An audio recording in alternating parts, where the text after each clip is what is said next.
هلو گایز، حالتون چطوره؟ اگر از اون دست افرادی هستید که ادعاتون میشه خوره فیلم و سریال و سینمایید و خار و مادر اطلاعات عمومی رو راجبش زدید زمین، این ویدیو مخصوص خودتونه. البته که اگه از این دست افرادم نیستید و صرفاً علاقه‌مند به دنیای فیلم و سریالایید و یک گوشه‌ای نشستید و نون و ماستتون رو میخورید، بازم این ویدیو میتونه براتون جذاب باشه. میخوایم یک کویز باحال راجع به یکی از معروفترین و برترین عناوین دنیای سریال یعنی بریکینگ بد رو داشته باشیم تا با هم اطلاعاتمون راجع به این سریال رو یه محکی بزنیم.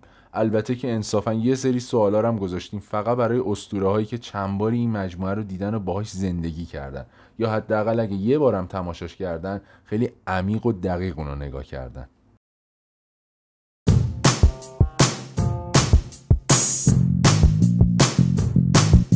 خب سوال اولمون اینه که بگید ببینم یادتونه بریکینگ بد چند قسمت بود؟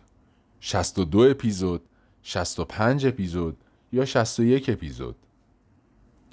بابا آفرین، جواب 62 اپیزود بود. البته این که راحت بود. بیاید بریم سراغ سوالهای بعدی. سوال دوم، اولین فصل سریال توی چه سالی پخش می شد؟ سال 2009، سال 2008 و یا سال 2007؟ بابا دست خوش رفقا، میبینم که اطلاعاتتون خیلی بالاست. درسته، جواب این سوالم میشه سال 2008. اولین فصل این سریال توی سال 2008 پخش شد. سوال بعدیمون اینه که جسی پینکمن چه لقبی رو برای کاروان تولید شیشه انتخاب کرده بود؟ کشتی پول، کشتی والتر یا کشتی کریستال؟ یه نموره سواله رو سختش کردیم ولی میبینم همچنان دارید درست جواب میدید. جواب کشتی کریستاله. دمتون گرم. توی این سوال میخوام ببینم چقدر اطلاعات راجع به شخصیت جذاب و کاریزماتیک گاس فرینگ دارید. گاس فرینگ اصالتاً کجایی بود؟ مکزیکی، شیلیایی یا کلمبیایی؟ جواب این سوالمون شیلیه. گاس فرینگ اصالتاً اهل شیلی بود. این سوال خداوکیلی یه نموره تابلوه. فکر میکنم قطعاً یادتون باشه. رنگ مورد علاقه ماری شریدر چی بود؟ قرمز، صورتی یا ارغوانی؟ آفرین رفقا، خداوکیلی جواب تابلویی بود چون همش تو همه سکانس‌ها این رنگو میدیدیم. جواب ارغوانیه. حالا بهم بگید ببینم یادتونه نوع پیتزایی که والتر روی سقف خونش پرتاب کرد چی بود؟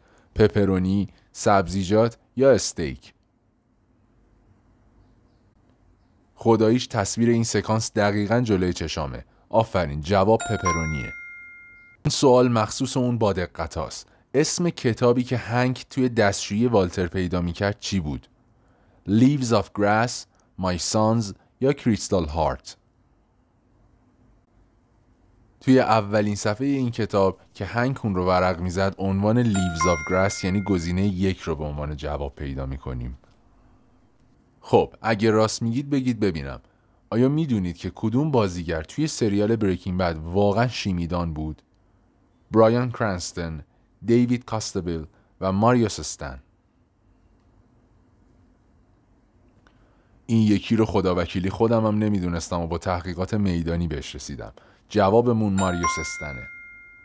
سوال بعدی اینه که والتر چه مقدار پول برای سهمش توی شرکت گری متر دریافت میکنه؟ $1000، $5000 یا $10,000؟ جواب این سوال $5000 هستش. خیلی خوب، یه سوال بپرسیم راجع به تعداد جوایز. سریال بریکینگ بد چند جایزه امی برنده شده؟ 15 جایزه، 14 جایزه یا 16 جایزه؟ این سریال به عنوان یکی از درو کنندگان جوایز تونسته 16 جایزه امی رو به خودش اختصاص بده. خیلی خوب رفقا، بگید ببینم یادتونه که توی طول سریال جسی پینکمن چند بار والتر رو با اسم کوچیک صدا میکنه؟ هیچ بار، یک بار یا 2 بار؟ انصافا سوال سختیه. بله دوستان، در طول کل سریال جسی پینکمن فقط 2 بار والتر وایت رو با اسم کوچیک صدا میکنه. یه سوال ازتون بپرسم راجع به سن و سال والتر وایت. با توجه به این راهنمایی که والتر توی اپیزود اول سریال 50 سال داره، توی اپیزود آخر سریال چند سالشه؟ 54 سال، 53 سال یا 52 سال؟ ای والا رفقا، دقیقاً جواب این سوال میشه 52 سال. آقا الله وکیلی تو کامنت ها راستشو بگید ببینم چند تاشو تونستید درست جواب بدید. راستی حتما منتظر ادامه سوالا توی پارت دوم ویدیو که قراره به زودی براتون بذاریمش هم باشید.